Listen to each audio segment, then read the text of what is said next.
I guess I'm a child of the 70s, teenager in the 70s. So Led Zeppelin was probably the biggest rock and roll band of that era, that decade. And I got to see them in Greensboro, North Carolina, May 31st, 1977, which happened to be the drummer John Bonham's birthday. So in a sleepy town of North Carolina, sleepy state of North Carolina in the South, in the 70s, a big rock and roll band from England was a big deal, especially to a teenager. So I have the ticket stub from that evening, the t-shirt, the tour program, the poster, and friends I went to that show with are still really close friends, and we called each other last Thursday night to say happy 35th anniversary of Led Zeppelin. It's sort of like Gary was talking about with the Beatles. There was an energy or an emotion or some connection with the music. You know, just I don't know how music connects with your emotions, but especially it made an impression on us.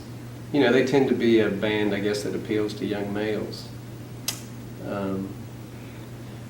So once I had seen them live and experienced that emotion firsthand, or that energy, it's stayed with me a lifetime, I guess. But then when U2 came along, I was in college, and I saw them at the University of North Carolina in Chapel Hill about 10 days before I graduated.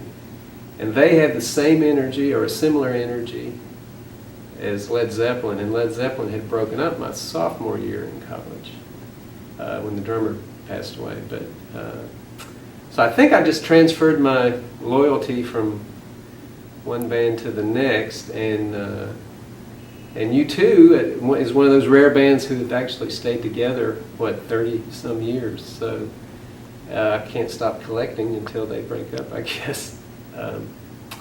So mainly I started out collecting the vinyl back before CDs. We collected 45s and albums, but U2 being from Ireland, they would put out singles, vinyl singles, 7-inch and 12-inch singles that had songs on the flip side that were not on the albums. So if you wanted all of their songs, or if you wanted just to be able to hear all of their songs, you had to buy these single discs as well.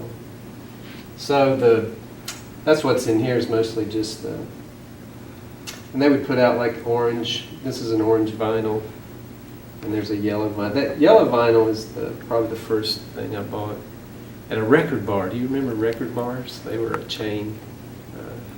So I could just go into record stores and buy these.